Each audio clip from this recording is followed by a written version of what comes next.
Doctor Sreevarma ஆயுள் தரும் ஆயுர்வேதா அறுவை சிகிச்சை இல்லா குணம் ஆயுள் கால நிவாரணம். Yesterday courier private limited. Domestic international cargo உங்கள் இல்லம் தேடி வந்து கொரியர் புக்கிங் டெலிவரி செய்து தரப்படும். தலைப்புச் செய்திகள். இனியும் தாக்குதல் நடத்தினால் தாங்க மாட்டோம் என பாகிஸ்தான் கெஞ்சியது. ஆபரேஷன் சிந்தூர் நடவடிக்கை குறித்து சிறப்பு விவாதத்தில் பிரதமர் நரேந்திர மோடி தகவல். பகல்காம் தாக்குதலை நடத்தியது பாகிஸ்தான் தான் என மக்களவையில் ராகுல் பேச்சு. இந்திரா காந்தி காலத்தில் இருந்தது போல ராணுவத்திற்கு முழு சுதந்திரம் வழங்க வேண்டும் என கருத்து. திமுக ஆட்சியில் குப்பைக்கு கூட வரி விதிக்கப்படுவதாக இபிஎஸ் குற்றச்சாட்டு. டாஸ்மாக் கடைகள் மூலம் 45 கோடி ரூபாய் லஞ்சமாக செல்வதாகவும் குற்றச்சாட்டு. சாதிய ஆணவத்தால் நடைபெறும் மரணங்கள் மிருகத்தனத்தின் உச்சம். சீமான் கடும் கண்டனம். தமிழக வெற்றிக் கழகத்தின் உறுப்பினர் சேர்க்கைக்கான செயலியை இன்று வெளியிடுகிறார் விஜய். மாவட்ட செயலாளர்கள் தவறாமல் பங்கேற்க உத்தரவு. இனி விரிவான செய்திகள். இனியும் தாக்கினால் தாங்க மாட்டோம் என டிஜிஎம்போ மூலம் பாகிஸ்தான் கெஞ்சியதாக பிரதமர் தெரிவித்தார். ஆபரேஷன் சிந்தூர் நடவடிக்கை குறித்து மக்களவையில் நடைபெற்ற சிறப்பு விவாதத்தில் கலந்து கொண்டு பேசிய பிரதமர் நரேந்திர மோடி, பகல்காம் தாக்குதல் நடத்தப்பட்ட 22 மணி நேரத்தில் பாகிஸ்தானுக்கு பதிலடி கொடுக்கப்பட்டு தீவிரவாத முகாம்கள் அழிக்கப்பட்டதாக குறிப்பிட்டார்.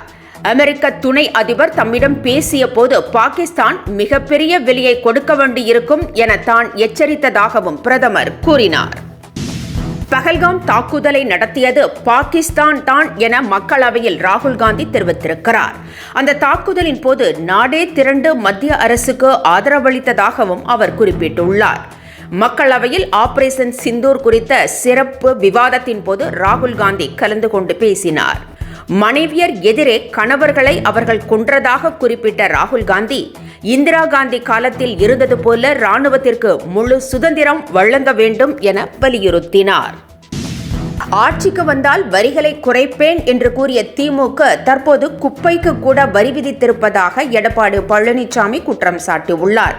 கொள்ளையடிப்பதற்காகவே திமுக ஆட்சிக்கு வந்திருப்பதாகவும் அவர் விமர்சித்தார். வருவாய் பெருகியுள்ள நிலையிலும் திமுக அரசு ஏன் கடன் வாங்குகிறது என கேட்ட இபிஎஸ், அதிமுக ஆட்சிக்கு வந்ததும் இதற்கு பதிலளிக்க வேண்டும் என்று எச்சரித்தார். டாஸ்மாக் கடைகள் மூலம் 45 கோடி ரூபாய் லஞ்சமாக செல்வதாகவும் இபிஎஸ் குற்றம் சாட்டினார். சாதிய ஆணவத்தின் காரணமாக தூத்துக்குடியில் இளைஞர் கவின்குமார் மரணமடைந்தது மிருகத்தனத்தின் உச்சம் என சீமான் தெரிவித்திருக்கிறார். இதில் தொடர்புடைய சுர்ஜித்துக்கு துணை போன பெற்றோரை கைது செய்து கடும் தண்டனை பெற்றுத்தர வேண்டும் என்றும் அவர் வலியுறுத்தியுள்ளார். சாதியத்தின் பெயரால் நிகழும் ஆணவ மரணங்களை முற்றாக நிறுத்த கடும் நடவடிக்கைகளையும் முன்னேற்பாடுகளையும் அரசு செய்ய வேண்டும் என்றும் சீமான் கேட்டுக்கொண்டுள்ளார். தாவைக்காவின் உறுப்பினர் சேர்க்கைக்கான புதிய செயலியை விஜய் இன்று வெளியிடுகிறார். 2026ஆம் ஆண்டு நடைபெறும் தேர்தலில் வெற்றி பெற்று ஆட்சியை கைப்பற்றுவதற்காக தமிழக வெற்றிக் கழகம் என்ற அரசியல் கட்சியை தொடங்கியுள்ளார் நடிகர் விஜய். தீவிர களப்பணியாற்றி வருகிறார்.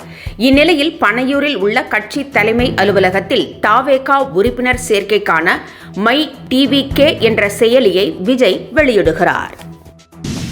பகல்காம் தாக்குதலின் போது உயிரிழந்தவர்கள் இந்துக்கள் அல்ல, இந்தியர்கள் என பிரியங்கா காந்தி மக்களவையில் தெரிவித்திருக்கிறார். மக்களவையில் இது குறித்து நடைபெற்ற விவாதத்தின் போது பேசிய அவர், தாக்குதலின் போது 26 இந்தியர்கள் உயிரிழந்ததாக குறிப்பிட்ட போது பாஜக எம்பிக்கள் இந்துக்கள் இந்துக்கள் என முழக்கமிட்டனர்.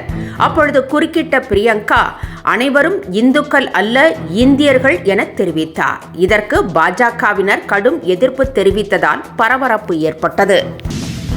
சாதிதான் நமக்கு முதல் எதிரி என்றும் அதற்கு முற்றுப்புள்ளி எட்டும் வரை போராட வேண்டும் என்றும் கமலஹாசன் தெரிவித்திருக்கிறார்.